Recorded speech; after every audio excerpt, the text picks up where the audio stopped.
Death Recordings by Carbidex. The city never slept, and as a police officer, neither did I. Streets bathed in a sickly yellow hue from the overhead lamps, the sound of distant chatter, and the ever-present hum of cars. This was the soundtrack to my life. Every alleyway had its secrets, every face a story. One particularly cold evening, my partner Greg and I were called to investigate an old warehouse in the midst of being demolished. The crew had discovered a box filled with old reel-to-reel audio tapes and equipment. Normally, such a find wouldn't be a concern for the police, but one of the workers, curious about the contents, played a tape and immediately wished he hadn't. The voice on the tape was shaky, filled with palpable fear. June 3rd, 1982. I fear this might be my last recording. To whoever finds this, listen and you might save a life. Perhaps even your own. The tape went silent for a moment, a dense void of anticipation. Then sounds, distorted and troubling, filtered through. Whispers, agonizing cries, a melody played backward. And a name. My name. Officer Mitchell Harrison. Why didn't you listen? Followed by a sound that froze the marrow in my bones. My own scream. Turn that thing off! I barked. My voice echoed louder than I intended. Greg, looking ashen, switched off the equipment. Mitch, what the heck was that? I shrugged, unwilling to admit how much it disturbed me. Let's catalog everything and move out. It's probably just some kind of sick joke. However, as the days passed, my bravado melted away. I couldn't escape the feeling of being watched. Every reflection in shop windows seemed tinged with shadow, every voice whispering my name. My world was unraveling. I decided to play detective in my own life. Diving into the tapes, I discovered they were recordings made over decades. The earliest dated back to the late 40s. Each one contained warnings, dates, names. More disturbingly, those names were of police officers, and each one of those officers had met grisly ends. The modus operandi was always the same. The victim would hear their name whispered, their own voice screaming, and then within 3 days, meet a death that mirrored the horror in the recording. Was this some kind of macabre prophecy? Or was someone making these deaths a reality? Whatever it was, I had just 2 days left. With fear gnawing at my bones, I decided to turn to Greg, my trusted partner, for help. It felt like admitting defeat, acknowledging the possibility that this absurd recording could be more than just a ghastly prank, but I needed his practical, level-headed thinking. In the gloomy confines of my apartment, I told him everything. As I talked, I watched him. His eyes never left mine, his face stoic. Yet I could see the gears turning in his head. When I finished, there was a long silence. Then he let out a sigh, raking his fingers through his hair. Mitch, this sounds like something out of a horror movie. But I know you. You wouldn't make this up. I showed him the list of names I'd found in the tapes, along with their corresponding obituaries. His eyes widened. This is... He didn't finish his sentence. He didn't need to. We resolved to find out the origin of the tapes. We decided to return to the warehouse, to the room where the recordings were found, hoping it might offer some clues. The night was at its darkest when we arrived, a cloak of blackness, broken only by the sparse stars overhead. The towering edifice of the warehouse loomed, an impenetrable fortress of forgotten tales. We navigated through the skeletal remains of the abandoned building, our flashlights piercing the heavy darkness. As we entered the room where the tapes were found, an uncanny stillness greeted us. There, in the corner, was the space where the box of tapes had been, now a gaping void. It was Greg who noticed the wall behind it first. Carved into the cracked plaster were dates, names, a chilling echo of the tapes. My blood ran cold as I noticed my name etched alongside today's date. Mitch. Greg's voice was barely a whisper, the words suspended in the stale air. We need to get you to safety." In that shadow-drenched room, we made a pact.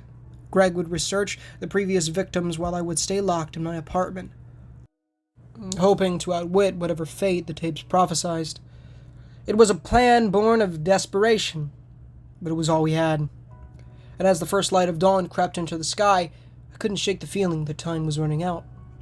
We spent the morning sequestered in my apartment, the tension heavy as we drank stale coffee and scanned through archived news reports, trying to draw parallels between the deceased officers and my predicament.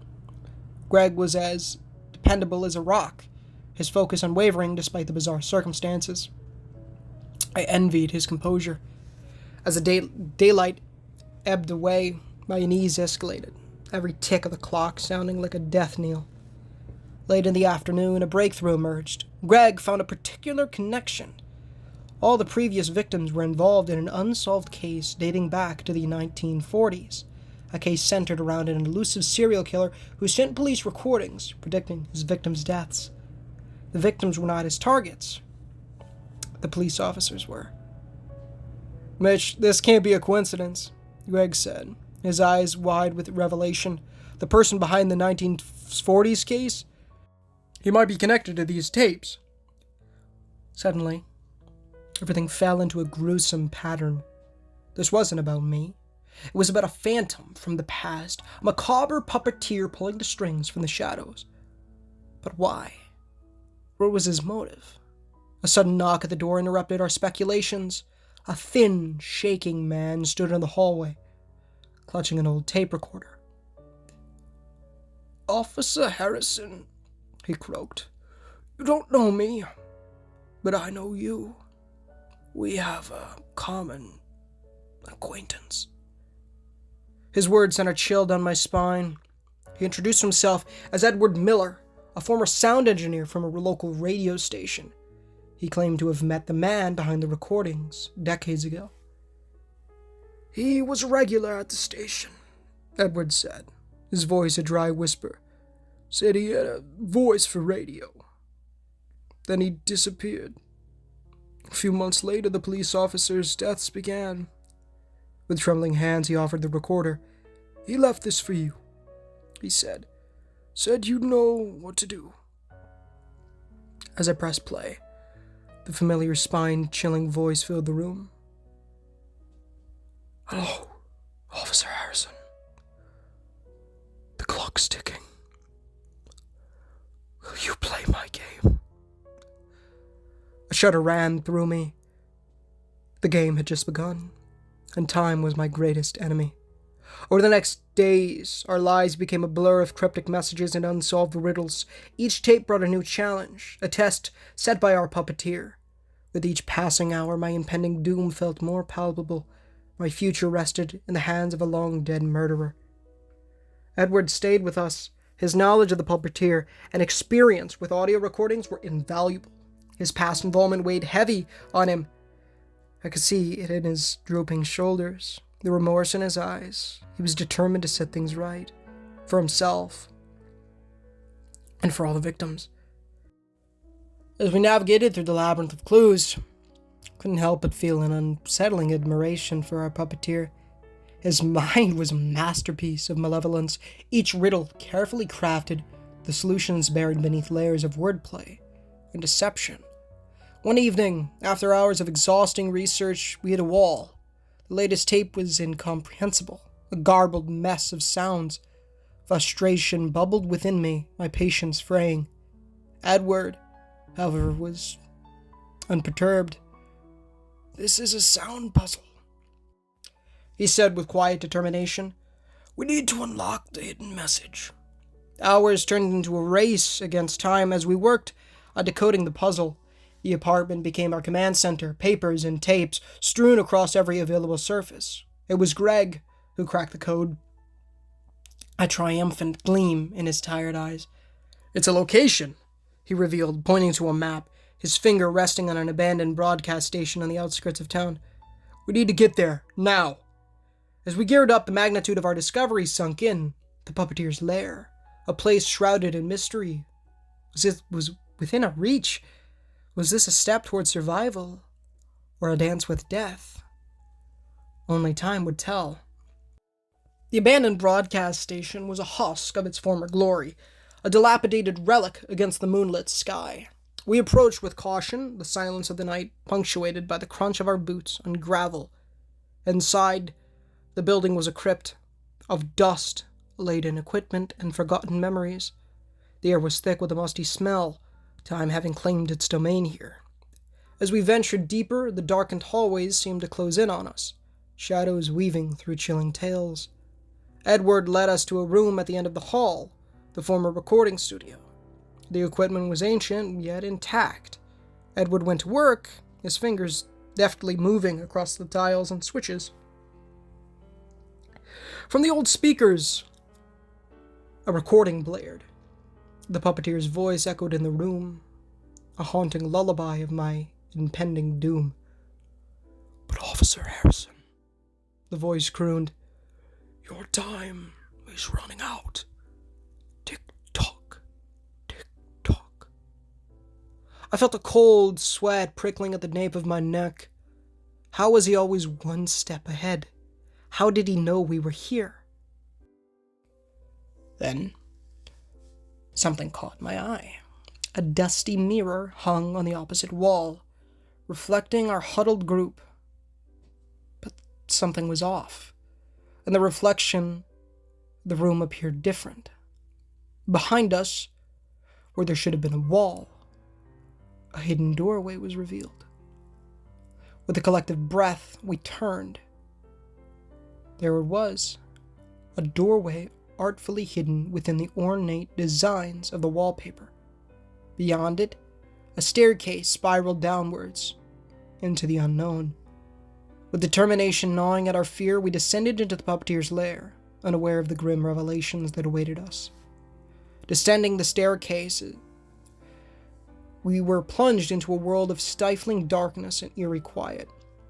It felt as though we were moving away from reality, our senses reduced to the singular act of putting one foot in front of the other.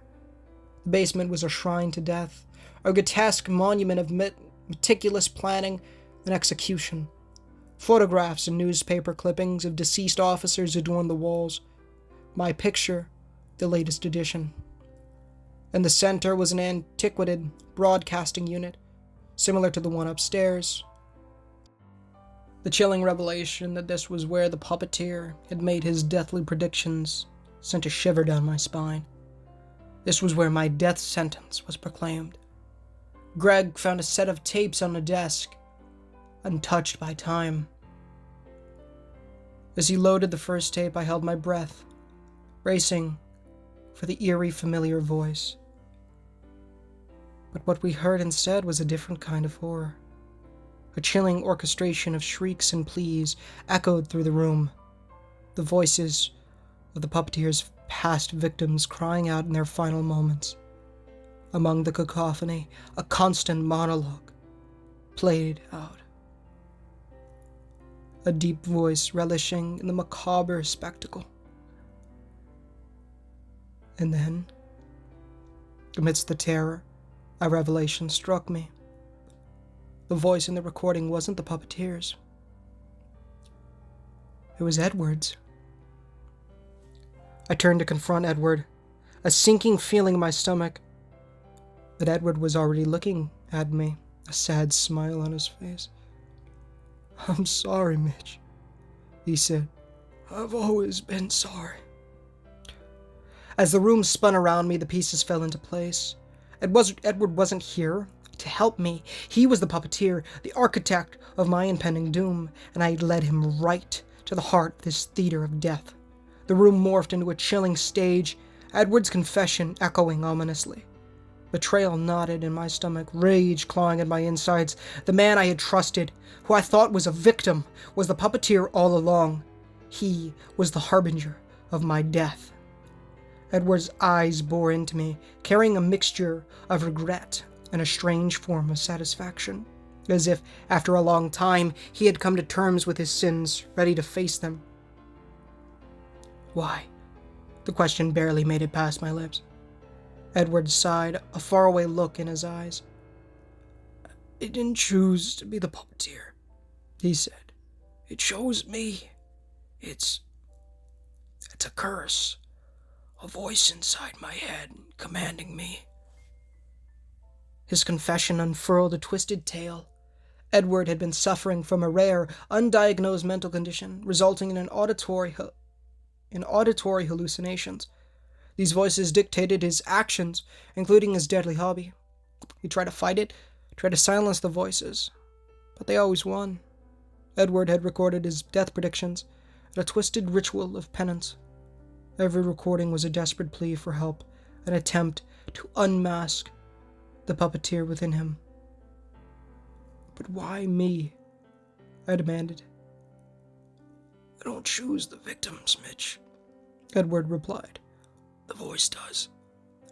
Suddenly, Edward doubled over, his face contorting in pain, his fingers clutched at his temples, a grimace etched on his face. "Edward!" Craig moved towards him, but Edward waved him off. "The voice," he gasped. "It's here. It's saying your death can be avoided." As the cryptic message hung in the air, a chilling realization washed over us. There was a way to cheat death, to turn the tables on the puppeteer.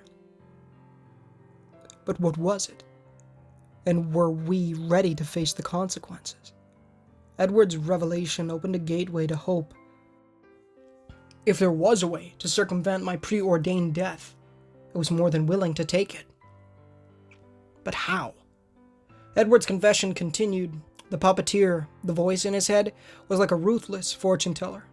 Its predictions came true, yes, but it was also a meticulous planner. The deaths it predicted weren't inevitable. They were calculated, set in motion by its commands. If we could understand the sequence of events it had planned, we could disrupt it. But the voice wasn't going to make it easy. Its plan was a riddle, and solving it was our only chance. Edward played a new tape. The puppeteer's voice came on, distorted and warped. "The officer's doom is a string that winds. When it snaps, the final hour chimes. Unravel the string, beat the time. Only then will you disrupt my rhyme." The riddle twisted my mind into knots. We spent the next hours trying to decipher it, throwing wild theories into the air, but nothing fit. The frustration was mounting, time was slipping away, and with each passing second, the puppeteer's prophecy was inching closer to reality. Then, a thought struck me. The string the puppeteer referred to could be a series of events leading to my death. If we could identify and unravel this string, we might stand a chance. With a renewed sense of purpose, we went back to the tapes. We listened to every death prediction Edward had made, searching for a pattern, a common thread that could give us a clue. As the dawn broke, our relentless efforts bore fruit. Each victim had received a personal item before their death. A memento of sorts. An integral part of the puppeteer's deadly scheme. And I had received one too. The ominous cassette tape. With this revelation, a plan began to form. We would confront the puppeteer head on, but this time we had the upper hand. We would use its deadly game against it, and we would win. I was no longer just a player in this twisted game. I was becoming its master. As morning painted the world in hues of gold, our course was set. We would meet this monstrous puppeteer head on. The fight, however, was far from over. With each revelation, the puppeteer's true nature unveiled itself. Manipulative, meticulous, and dangerously intelligent. We needed to stay a step ahead. The first task was to figure out the connection between the received items and the victims' deaths. My cassette tape bore my death prediction, yes, but there had to be more to it. Each item must serve a purpose in the grand design, a gear in the puppeteer's lethal machine. Turning the tape over in my hands, I noticed a small inscription that hadn't caught my attention before. A series of numbers. I recognized it immediately.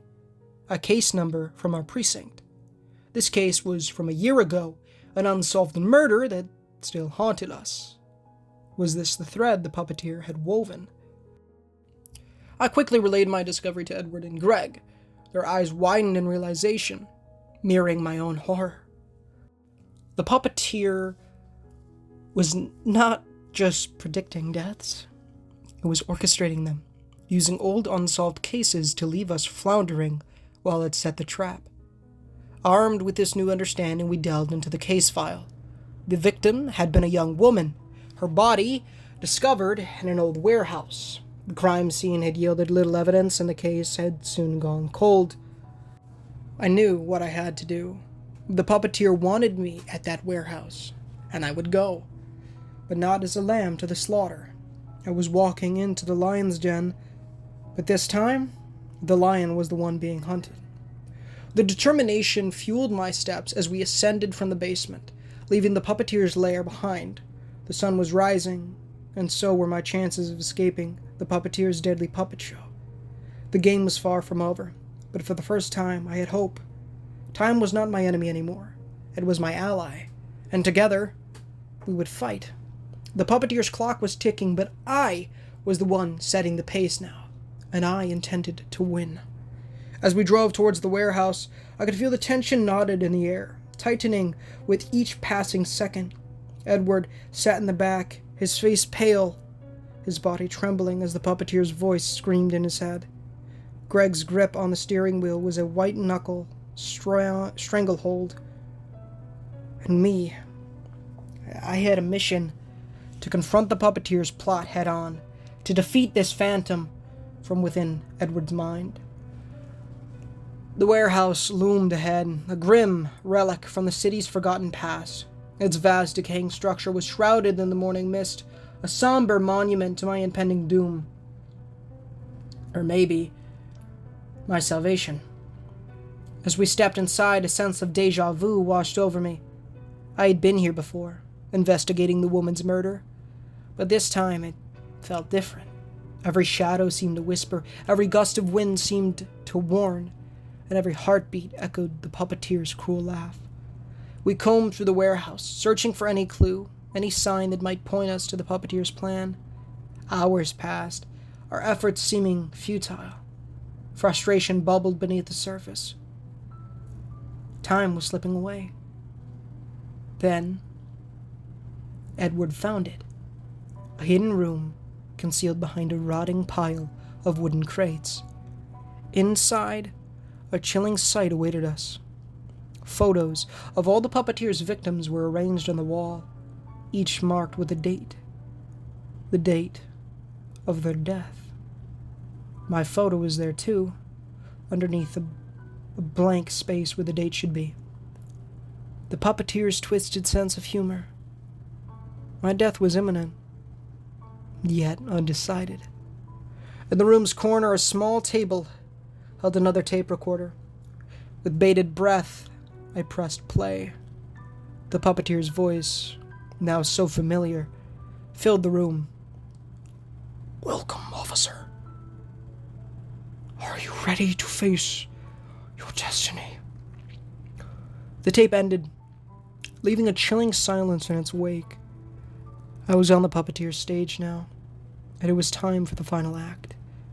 The chill of the puppeteer's voice still lingered in the air as we regrouped, absorbing the gravity of the situation. The eerie silence of the hidden room amplified my racing heartbeat, each thud echoing my impending mortality. I glanced at Edward. His face was ashen, eyes wide with fear and concern. He couldn't control the puppeteer, but he was here, standing with me in defiance, a kindred spirit in this dance macabre. Next, my gaze fell on Greg. His stalwart presence was a rock amidst the storm, a tangible reminder that I wasn't in this fight alone. His grip on his service weapon was firm, ready to face whatever horror the puppeteer might unleash. Finally, I glanced at my own reflection. In a cracked mirror, the marionette who was attempting to cut his strings. I was trapped in the puppeteer's twisted show, yes, but the play was far from over. The next step was clear. We had to provoke the puppeteer into revealing its hand. I turned to Edward. "Make it talk," I instructed. Edward nodded, a haunted look in his eyes. He closed his eyes and started whispering, engaging with the voice in his head. Moments later, his eyes flew open. "It wants you to listen to another recording," he said, pointing to a stack of tapes on the table. I picked up the topmost tape, its surface cold and foreboding. Placing it in the recorder, I steeled myself and hit play.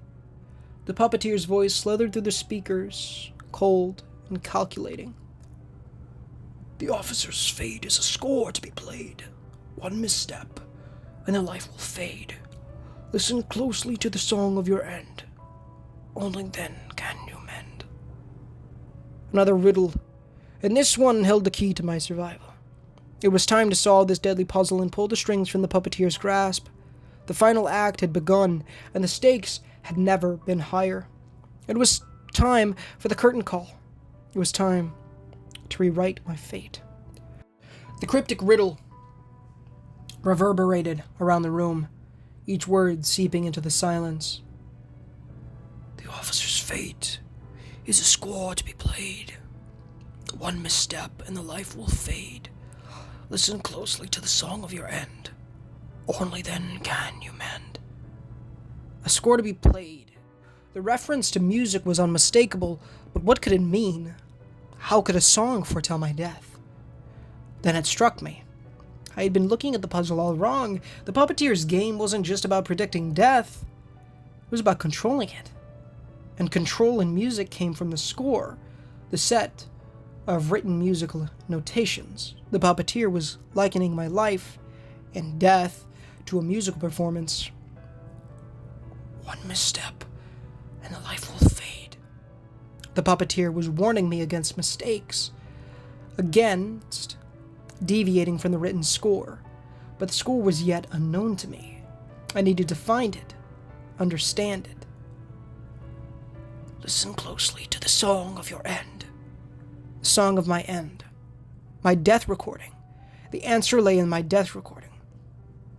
I had to listen to it, to interpret its hidden score. My mind raced as I inserted the tape containing my death recording into the recorder. As the horrifying sounds of my predicted demise filled the room, I listened closely, seeking the underlying score. Then it hit me. The background noise. It wasn't just static, it was a melody, a haunting tune concealed within the tape's white noise. I had found the puppeteer's score. Now, only then, can you mend. To survive, I needed to rewrite this score, to change my destiny. But how? How could I alter a sound recording? It was time to outsmart the puppeteer. I had been playing its game so far, dancing to its deadly tune, but now I had a score of my own, a lifetime that could pull me back from the precipice of death. Now, the game had truly begun. Armed with my newfound understanding, I delved into the morbid composure hidden within my death recording. Edward and Greg watched, their faces etched with a mixture of fear and hope. In the somber silence of the hidden room, my destiny was playing out. Each note echoed with my impending demise, but now I had a key to decipher its deadly riddle. Realization dawned on me. The melody was a warped version of an old song, an old police ballad, twisted to become a symphony of dread. The puppeteer's mastery was in manipulating the familiar, warping it into a vessel of terror. What if I could reverse engineer the process? Could I revert the melody? Change the score? I remembered the audio editing software back at the precinct. I had used it for minor audio enhancements during investigations, but never to defy a puppet's predicted death. "We need to head back," I said, my voice firm. I saw the doubt flicker in Greg's eyes, but it quickly gave way to determination. He nodded. Edward, the troubled conduit, simply looked relieved. Back at the precinct, I secluded myself with the audio equipment, the melody of my supposed demise looping continuously. The room was bathed in the cold light of the monitors, the silence punctuated by the click-clack of the keyboard and the haunting tune.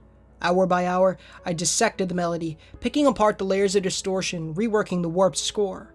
Sweat trickled down my brow, my fingers flew across the keyboard, my heart echoed the ticking seconds. I was rewriting my destiny, each altered note a step away from the puppeteer's control.